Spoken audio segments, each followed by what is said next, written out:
Oke, Assalamualaikum warahmatullahi wabarakatuh. Waalaikumsalam. Kita ketemu lagi pada malam ini. Kita akan membahas kebudayaan-kebudayaan di Indonesia. Sekarang malam ini kita akan membahas budaya-budaya khususnya budaya Banten ya. Nah, di sini kita akan menghadirkan beberapa narasumber. Di sini ada Bapak Yogi Gultom sebagai Kabid Seni Budaya. Di sini ada Bapak Sekim kita dari DPW Banten, Bapak Yai Abdul Rahim. Nah, di sana ada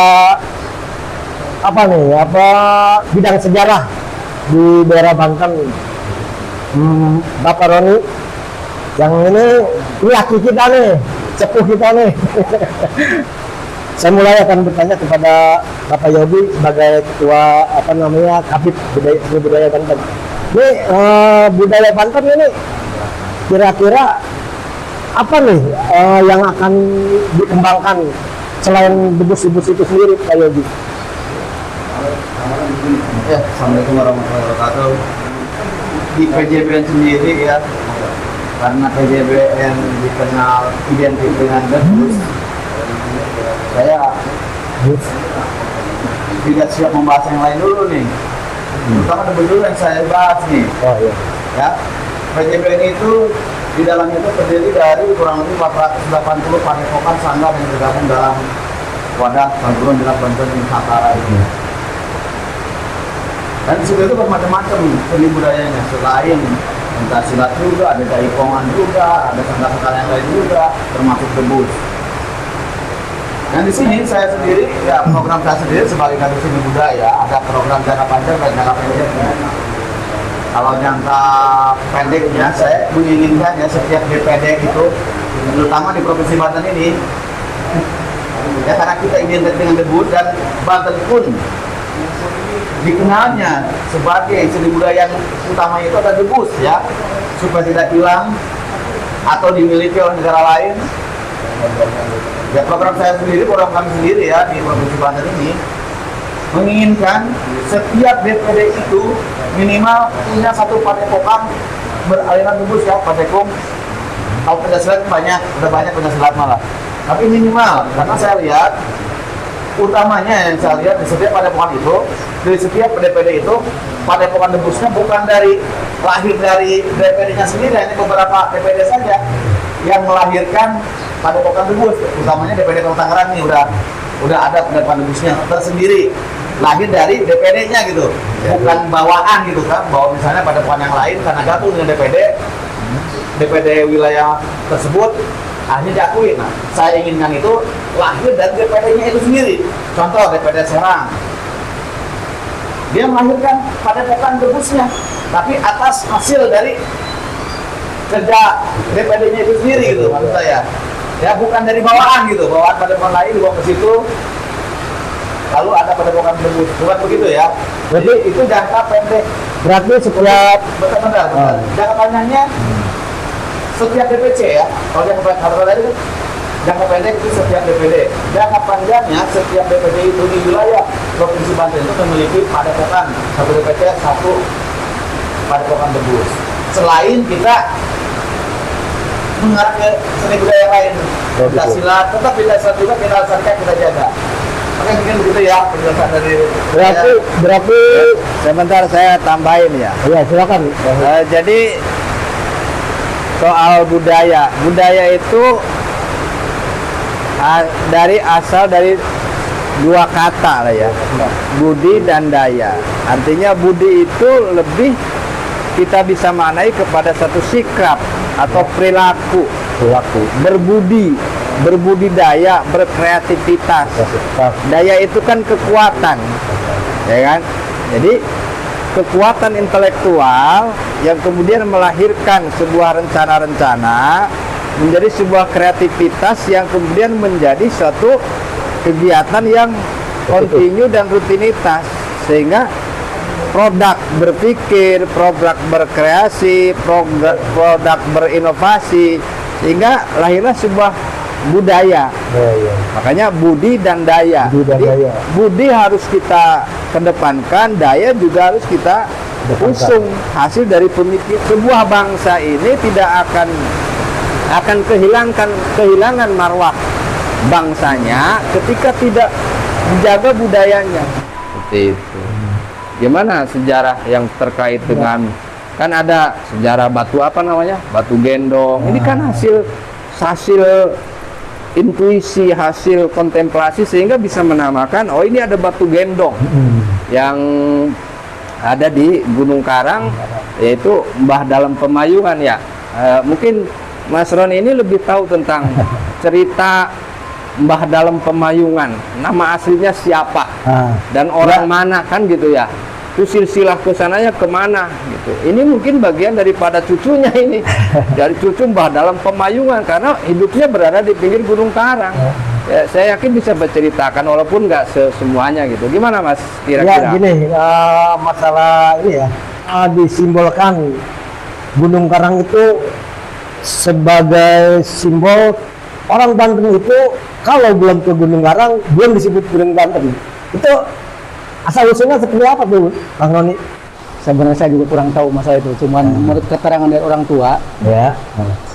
jadi tentang Gunung Karang itu, jadi kalau ini mah riwayat tentang Sultan Hasanuddin Banten. Iya, sejarahnya itu juga kita cuma dapat dengar dari orang tua. Makanya kalau mau ke Gunung Karang itu, kalau mau jarak ke Gunung Karang itu minimal ke Kadu Gajah dulu. Oh gitu. Kadu Gajah itu siapa makomnya? Ada Syekh Entol Sangadia, itu pintunya. Sama Ratu Maimunah, sama Syekh Pijar Rahmat, kebun kopi itu. Habis dari situ baru ke Mbah Dalem Pemayungan yang adanya di Kampung Pahoman. Pahoman itu. Dan itu punya nilai mistik yang luar biasa. Iya, iya, riwayat itu, riwayat perjalanan yang orang tua kasih tahu itu perjalanannya buat membuka tentang Gunung Karang itu minimal adabnya dari Sentol Sangadia ke Nyimas Rincik Manik, Mbah Dalem Pemayungan. Riwayatnya baru bisa ke Sumur Tujuh. Jalurnya. Gitu. Sama kayak ke Banten, misal ke Banten dulu, mau ke Banten, jarak ke Banten kita aturannya harus ke Tebugus Bayi, adanya di Kolek Pamarayan, baru jarak ke Sultan.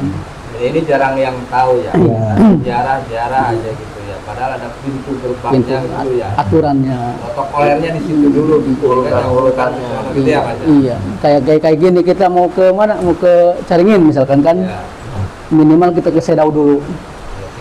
Cigondang. Sedaud siapa? Sedaud anak saya Sohib Jasinga.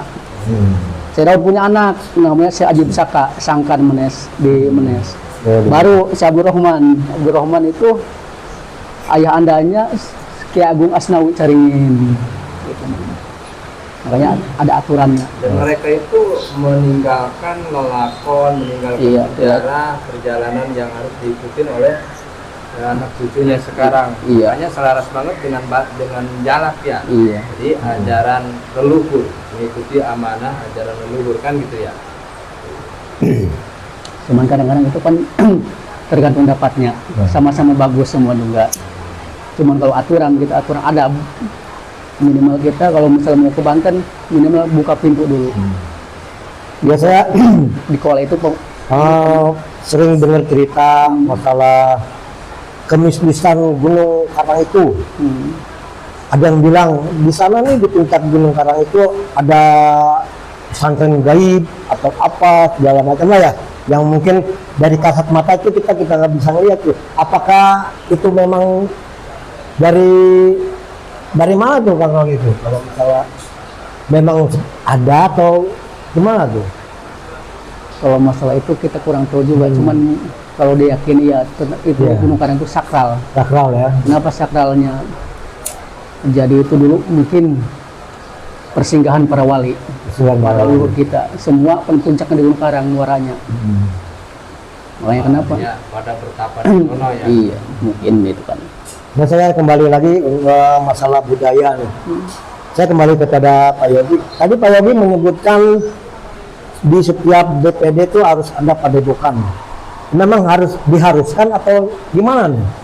Karena kita itu kan pelestari seni budaya, wadah seni budaya, PJBN itu ya, ya otomatis harus ada ciri khas, gitu kan. Dan kebetulan ya PJBN itu kalau kata orang lain mah identik dengan debus, makanya saya lebih memprioritaskan ya seni budaya debus ini, apalagi kita Banten kan ada Bantennya ya, sedangkan ciri khas orang Banten itu ya debus, ya. Jadi untuk itulah saya di sini sebagai Kabid Seni Budaya yang dipercaya sebagai Kabid Seni Budaya Provinsi Banten, ada program jangka panjang, jangka pendek, utamanya berhubungan dengan debus ini.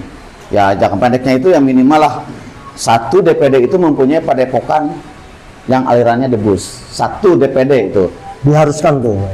Apa ya gimana? pokoknya minimal satu lah gitu kan, wajib lah gitu kalau namanya program itu ya wajib dilaksanakan. Artinya kata-kata wajib berarti harus ya? Ya harus gitu kan.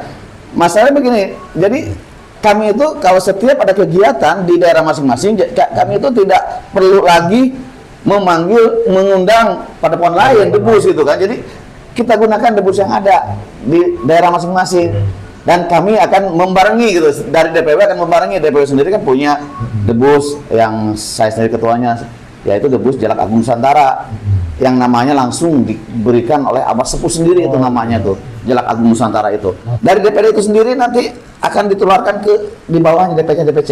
Jadi diharuskan setiap DPC itu di bawahnya itu satu padepokan debus minimal itu. Ya lebih bagus banyak sih, gitu kan. Sehingga se-Indonesia itu, se-Nusantara itu punya padepokan debus.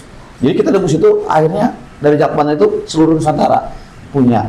Hanya debus itu menjadi ciri khas marwah budaya Indonesia yang asli. Nah di Mengakar ya. Iya, begitu. Kira-kira. Mengakar debus itu bahwa sampai mereka tahu bahwa debus ini memang budaya Banten yang diwadahi oleh PJBN. Dan salah satu untuk menunjukkan bahwa PJBN ini cinta kepada tanah leluhur, warisan leluhur, dan salah satunya kan debus itu. Debus ini bukan hanya sebuah unjuk kekuatan, bukan. Oke, itu sebuah kekuatan, di situ juga ada nilai-nilai spiritualnya. Jadi sebenarnya semakin dia mendalami debus, ini pendapat saya ya, semakin mendalami debus, bahwa kita semakin meyakini bahwa ilmu Allah ini luar biasa. Karena disitulah ada peran Allah. Inti dari debus itu sendiri. inti dari Sebenarnya debus itu sendiri intinya adalah syiar. Ya, jadi debus itu salah satu alat syiar bahwa zaman dahulu Sultan Maulana Nasruddin itu syiar Islam. Nih salah satu alatnya itu ya debus ini. Oke, kita lanjut session kedua setelah yang berikut ini.